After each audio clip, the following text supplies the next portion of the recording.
Serenity in my heart भाग 2. राहुल, एवढे पाण्याचे ग्लास माझ्याबरोबर बाहेर घेऊन ये, काकू म्हणाल्या. मी सगळेच ग्लास बाहेर घेऊन जातो. तू इडली आणि सांबरची प्लेट भरायला घे. आधी त्यांच्यात थोडंफार बोलणं तर सुरू होऊ दे, का लगेच द्यायचे खायला त्यांना? हा हा हा, तू पण ना काकू कमाल आहेस. जोक मारायची एक संधी कधीच सोडत नाहीस तू. मुलीला घेऊन या आता, पाहुणे मंडळी बोलत होते. हे काय, आलीच सोनिया, बस इकडे, बाबा सोनालीला म्हणाले. राजेश आणि सोनियाला काही बोलायचे असेल तर बोलू दे, आमचं विचारून झालं आहे. राजेशचे घरचे सोनियाशी बोलल्यानंतर म्हणाले. सोनिया, आपल्या घराबाहेरचे गार्डन राजेशला दाखवू ना? हो बाबा. तुम्हाला एकत्र कुटुंबात राहायला आवडते का? राजेशने विचारले. हो, आवडते ना. माझ्या मामाच्या आणि वडिलांच्या घरी गावी अजूनही एकत्र कुटुंब पद्धतीनेच राहतात सगळे. तुझ्या अपेक्षा काय आहेत? काहीच नाही खरं तर. मुलींच्या खरं तर खूप अपेक्षा असतात. घर, नोकरी, गाडी यापेक्षा काहीच नाही का तुमची? या गोष्टी लग्नानंतरही दोघीजण मिळून कमावू शकतील. आत्ताच या गोष्टींचा विचार करणे निरर्थक ठरेल, नाही का? बरोबर आहे तुमचे. मला एक बोलायचे आहे. बोला ना. माझे शिक्षण आहे तर मला नोकरी करायची इच्छा आहे पुढे. नोकरी करायची का नाही हा शेवटी तुमचा निर्णय असेल पुढे. बर. असे बोलून दोघेही घरात आले. दोघेही आत आल्यावर इडली, सांबर, चटणी, खोबऱ्याची वडी आणि गुलाबजामवर सर्वांनी यथेच्छ ताव मारला होता. सगळे पदार्थ सोनियाने बनवले आहेत बर का. सुग्रण आहे हो मुलगी. अन्नपूर्णा देवीचा आशीर्वादच आहे साक्षात. सर्वजण खुश होऊन घरातून निघून गेले. सोनियाची पसंती मुलाकडच्यांनी तर त्यांच्या बोलण्यातून आधीच दर्शवली होती. आता त्या नैनाला खोलीतून बाहेर यायला सांगा. ती खूप उत्सुक असणार आहे जाणून घ्यायला. हो बाबा, मी आत्ताच जातो आणि नैनाला रूमच्या बाहेर काढतो. पण आपण तिला नेमकं काय घडले सांगायचंच नाही बर का. काय झालं ताई? सगळे एवढे शांत का आहात? कसा वाटला मुलगा बाबा? काय सांगू मी? सोनियाला विचार. ताई, कसा वाटला मुलगा तुला? चांगला वाटला का बोलताना? विचार करायला हवा, वेळ लागेल निर्णय घ्यायला. काका, तुम्ही तरी सांगा, कोणीच नीट बोलत नाही. राहुल काय सरळ उत्तर देतच नाही कधी. अगं, पोरग खूप हुशार आहे. त्याला आणि त्यांच्या घरच्या मंडळीला आपली सोनिया खूप आवडली आहे. काकू, तुला थोडं अजून थांबता येत नव्हते का ग? सगळं बिंग फोडून टाकले तू. तू काय माझी मजा पाहण्यासाठी सगळ्यांना अशी भूमिका घ्यायला लावली होती का? मला आता कोणाशीच बोलायचं नाही. तशीही मी उद्या इथून जाणारच आहे. अगं थांब, ऐकून घे जरा. थोडीशी गंमत कळत नाही का तुला नैना बेटा? काका काकू खूप दिवसांनी आलेत आपल्याकडे. अशी वागणार आहेस का तू आता? वडिलांचे काहीच न ऐकता नैना तिच्या रूममध्ये जाऊन रडत बसली. हे माझ्या लाडोबा, हा घे बेडा. तुझ्या जिजूंनी आणला आहे बघ. तुला सर्वात आधी मी सांगते आहे बघ. मला मुलगा पसंत आहे. आपला होकार देणे अजून बाकी आहे. तुला सांगितल्याशिवाय मी कसा काय होकार देणार आहे? काय? खरं सांगते ताई? मस्तच. आता ही बातमी सगळ्यात आधी मीच सांगणार. माझ्या ताईने तिचा होकार माझ्याजवळ व्यक्त केला आहे. अगो हो, जरा थांब. बाकीच्यांना पण विचार करू दे ना. ताई, लग्न तू करणार आहेस ना? मग बाकीच्यांची मतं कशाला विचारात घ्यायची आहे तुला?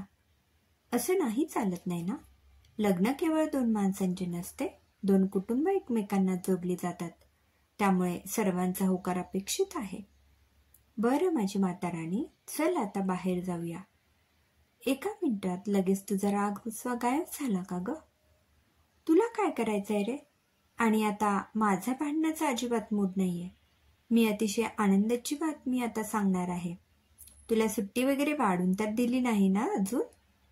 नको ते तर्क नको ना लावत बसू राहुल तू. तुझ्याकडून आनंदाची बातमी म्हणजे हेच अपेक्षित करू शकतो ना मी.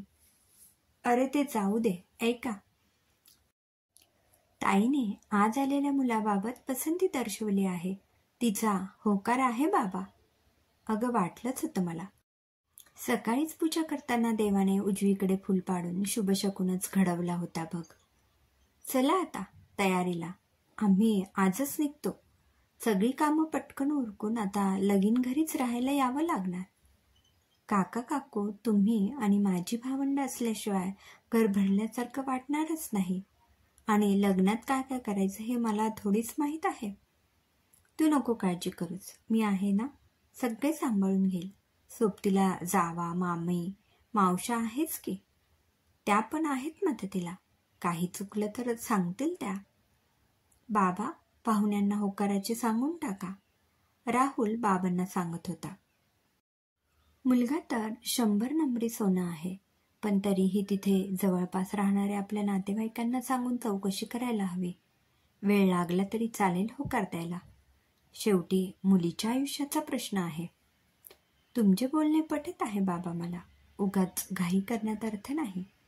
म्हणून तर राहुल अशा म्हणी बनवल्या जातात. अति घाई संकटात नाही.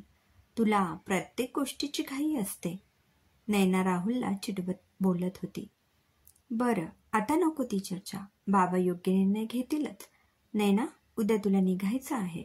मी डाळाचे लाडू चिवडा तुझ्याकरता बनवून ठेवला आहे. तो डबा आठवणीने बागेत भरून ठेव. आत्ताच दे ताई माझ्याजवळ. उगाच विसरला तर राहुलच्या हाती लागेल. हे काय ताई, म्हणजे माझ्याकरता नाही बनवले का तू? मी कधीही तुमच्या दोघांमध्ये फरक केला आहे का? हा डबा नैना करता आणि हा तुझ्यासाठी. बरं चला मी आवरायला घेते. राहुल उद्या 7ची गाडी आहे. मला सोडवायला येशील ना तू? एवढ्या सकाळी रिक्षावाला पण येत नाही. माझी चूक झाली तर येईल मी. रिक्षावाले सकाळी 6 वाजल्यापासूनच असतात. तुझ्यासारखे थोडीच आहे ते. तुला सोडवायला नसेल यायचे तर नको येऊस. बाबांना घेऊन जाईल मी. तसेही तू माझ्याशी नीट जरी बोललास ना तरी बरं वाटेल मला. पहाटेच उठून राहुल नैनाची वाट पाहत उभा होता. सगळे घेतले ना बरोबर? तुला इथून लागणारी पुस्तके, कपडे, खाऊचा डबा? हो ताई सगळे घेतले मी. राहुल अजून काही उठला नाही वाटतं. त्याचा आवाज पण नाही येत. बाबा तुम्ही मला सोडवायला येता का? केव्हाच तयार होऊन तो तुझी वाट बाहेर पाहत आहे. खरं का काय? नैनाताई आवरलं का राणी सरकार तुमचे? चला निघूयात का? त्याआधी हे छोटेसे गिफ्ट कबूल करा. नैनाला राहुलच्या बोलण्याने आनंद होतो. काल परवा भांडण करणारा राहुल आज मात्र प्रेमाने गिफ्ट आणि सरळ बोलत होता. वाव, हे वॉच मला खूप दिवसांपासून घ्यायचे होते. तुम्हाला गिफ्ट देऊन माझं जणू स्वप्न पूर्ण केलं आहे. हो धन्यवाद तायडे, तुला आवडले ना? हेच हवं होतं मला. सॉरी, त्या दिवशी मी तुला जास्तच बोलले होते. आता माफ करायला मी काय मोठा आहे का? कधी मी चुकतो तर कधी तू. हेच करत बसली तर तुझी गाडी चुकेल बरं का. हो हो चल निघूया आपण. बाबा ताई येते मी. सावकाश जा. पोहोचलीस की फोन कर बाळा. चल राहुल, आली माझी गाडी, येते मी. हो मी पण निघतो आता. बाबांना एकामागून एक मध्यस्थी तसेच चौकशी करायला सांगितलेल्या नातेवाईकांचे फोन सतत सुरू होते. तुम्ही सांगितलेला मुलगा खूप हुशार आहे बरं का, यादव बोलत होते. त्याला सुपारीच्या खांडाचे पण व्यसन नाही हो अजिबात, साने काकू सांगत होत्या. शांत आणि जिद्दीने नोकरीवर उच्च पदावर कार्यरत आहे, ढोले काका सांगत होते. सोनिया जरा इकडे ये ग. काय बाबा? आपण चौकशी करायला सांगणाऱ्या लोकांनी सकारात्मक प्रतिक्रिया नोंदवली आहे. तुला खरंच मनापासून आवडला आहे ना राजेश? तरच आपण त्यांना होकार देऊया, नाही तर दुसरे स्थळ पाहूया. कशाला बाबा, नको. हां म्हणजे राजेश पसंत आहे तर? हो बाबा, त्यांच्या बोलण्या वागण्यात मला तुमची छबी दिसते. आत्ताच फोन करून सांगून होकार कळवतो बघ. राम राम पाहुणे, आमच्याकडून डन आहे हे सांगायला फोन केला आहे.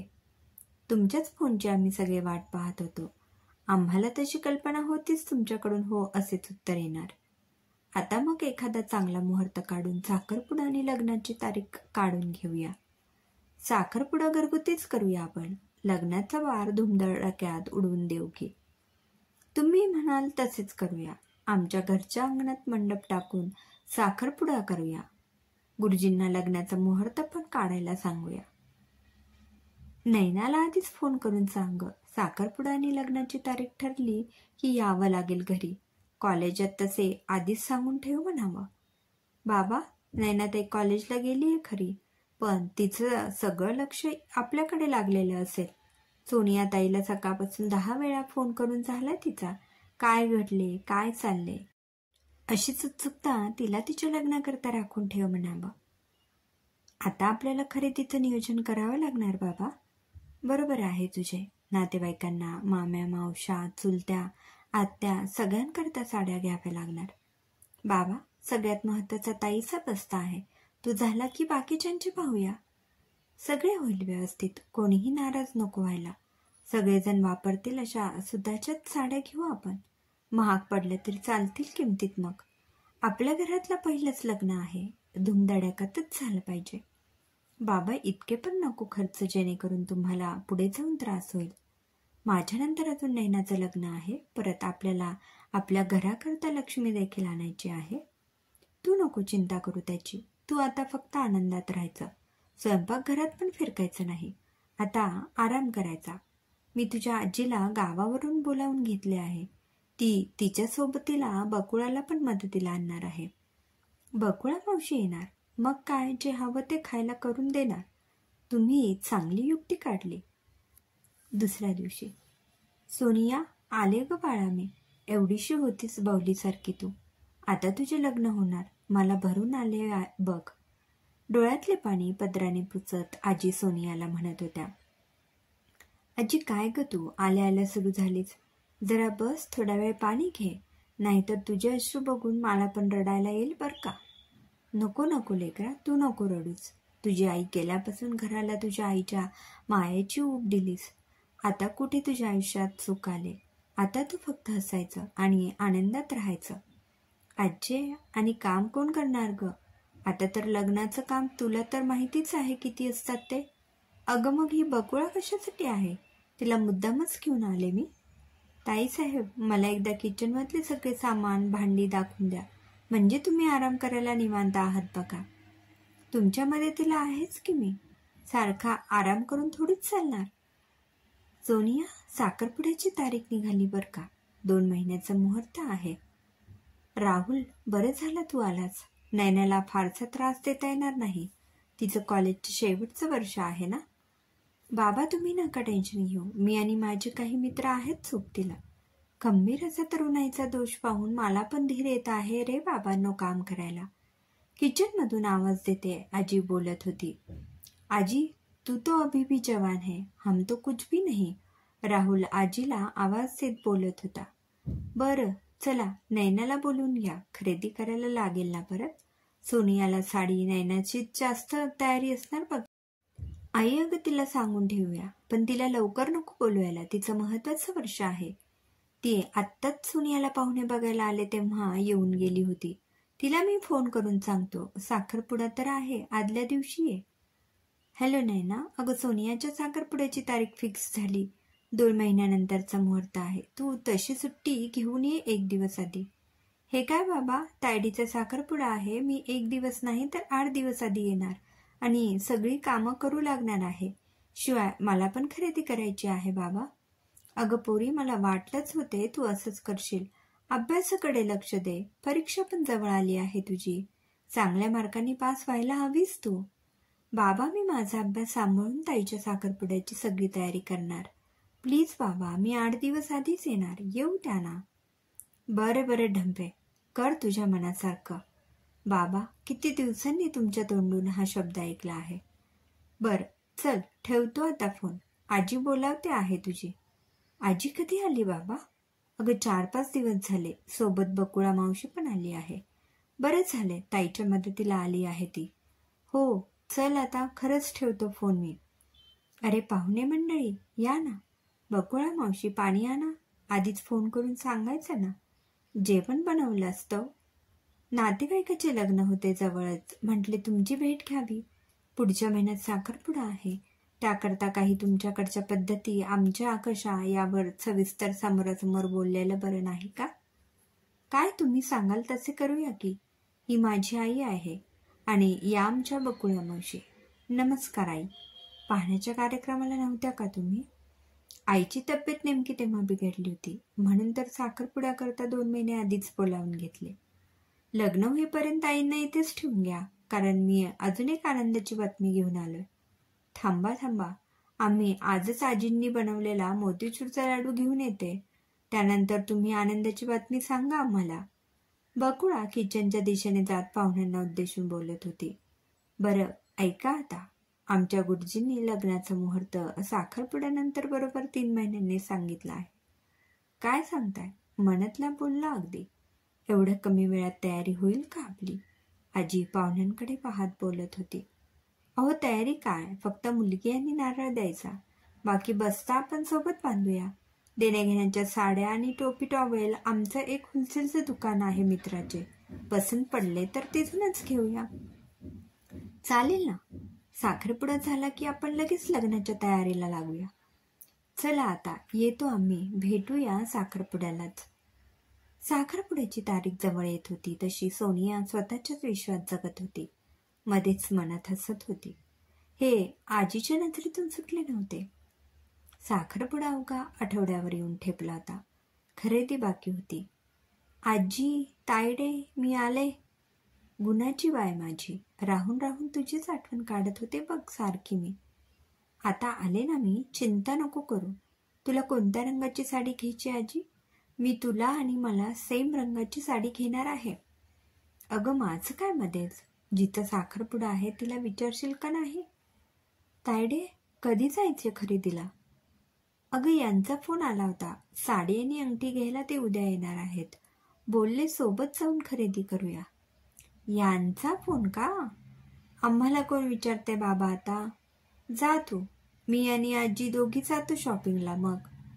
मला खरंच माहीत नव्हते अगं, मी तुला घेऊन खरेदी करणार होते. तुझ्याकरता थांबले पण होते मी. माहिती आहे ग ताई मला, जरा तुझी मज्जा केली. जा तू, मी बाबा, राहुल, बकुळा मावशी आणि आजीची खरेदी करून येते. बघ तू आलीस आणि कामं कशी पटापट मार्गी लागायला लागली आहेत. हो का? मला माहिती आहे तू मला मस्का मारत आहेस ते. मी नाही चिडले तुझ्यावर. जा, खरंच तू जा जिजूंसोबत. नाही ना? अगं मी माझ्या मित्रांसोबत जाऊन बाबांना आणि मला लखनवी कुर्ता आणि पायजामा घ्यायला जाणार आहोत. मी मग मावशी, आजी आणि माझी खरेदी करून घेते. आजी, तुला सांग कोणता कलर आवडतो? आपण दोघी मस्त ट्विनिंग करूया. तुला जो रंग आवडतो त्याच रंगाची साडी आण मला. मावशी, तुझा आवडता रंग कुठला ग? मला केशरी कलर खूप आवडतो. नाही ना, तुला आवडणारे ड्रेस आणि साड्या आत्ताच घेताना जास्त घे. लग्नाची तारीख पण फिक्स झाली. आजीने मला आल्या आल्यात सांगितले होते. अजून 3 महिने आहेत त्याला, तोपर्यंत या फॅशनची साडी आणि कपडे जुने होऊन जातात.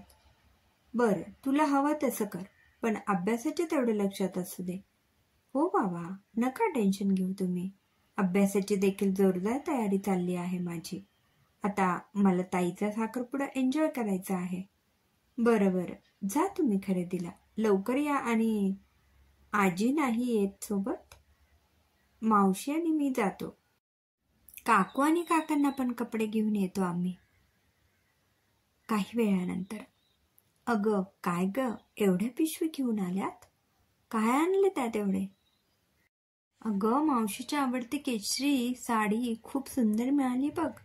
तुला आणि मला जांभळ्या रंगाची लाल खाट असलेली साडी घेतली बघ. काकूला मोरपंखी काठपदराची साडी आणि काकांना मस्त जॅकेटचा कुर्ता आणला बघ. अगं किती सुंदर दिसते ही साडी. मला खूपच आवडली. लग्नाला पण यात सुतात साडी हवी मला. हो, तेव्हा आपण परत खरेदी करूया आजी. ताई, आलीस का तू? दाखव ना तुझी खरेदी मला. अगं साड्या फॉल पिको करून नंतर देणार आहेत. त्याचा ब्लाऊज पीस आणि फोटो दाखवते तुला. वाव ताई, जिजूंनी तुला 2 साड्या आणि 2 ड्रेस, पर्स, मेकअप किट. मज्जा आहे एका मुलीची. जिजूंना सांग सालीला पण एखादं गिफ्ट दिलं तरी चालेल. तूच सांग फोन करून त्यांना. नाही का ताई, मज्जा चालली आपली. आम्ही पण खरेदी करून आलो. आजी, मावशी, काका, काकूला कपडे आणि साड्या घेतल्या. आपण उद्या माझा ब्लाऊज ज्वेलरी आणि पार्लरमध्ये ट्रायलला घ्यायला जाऊया. हो, मला पण कानातले आणि किचेन घ्यायची आहे. मैत्रिणींना हवे आहे. त्यांनी फोन करून सांगितले आहेत मला आणायला. चला, झाली एकदाची खरेदी मनसोक्त. आता उद्याचा दिवस कधी उजाडतोय असं झाले असेल ना एका मुलीला राहुल. हो ना, आणि नंतर आपल्याला कोणी विचारणार पण नाही. काय तुमचं सारखं चिडवणं चाललंय? मी बाबांना आणि आजीला तुमचं नाव सांगेन बरं का. कोण बोलतंय माझ्या बाळाला?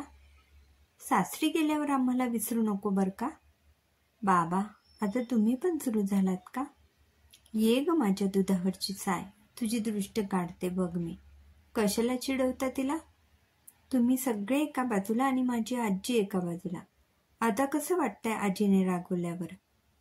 सगळेजण हसत खेळत उद्याच्या क्षणाची वाट पाहत होते. सोनिया गुलाबी साडीत राजकुमारी दिसत होती. आजी, काय हिरोईन दिसते ग तू तर. धर माझा हा गॉगल लाव, आपण तुझा मस्त फोटो काढूया. राहुल, थांब ना, आम्हाला पण येऊ दे फोटो काढायला. आजी, स्पेशल फोटोग्राफी झाली की तुमचा नंबर. आधी आजी. माझे कसले फोटो काढतो या वयात? या आपल्या गोड परिराण्या आहेत त्यांचे काढ. आजी, त्यांच्यापेक्षा तू काय कमी आहेस का? तू तर त्यांना पण मागे टाकले आहेस. चला, हॉलवर जायला हवं आपल्याला. राहुल, अंगठी तुझ्याजवळ ठेव. सोनिया आणि नैना या गाडीत बसा.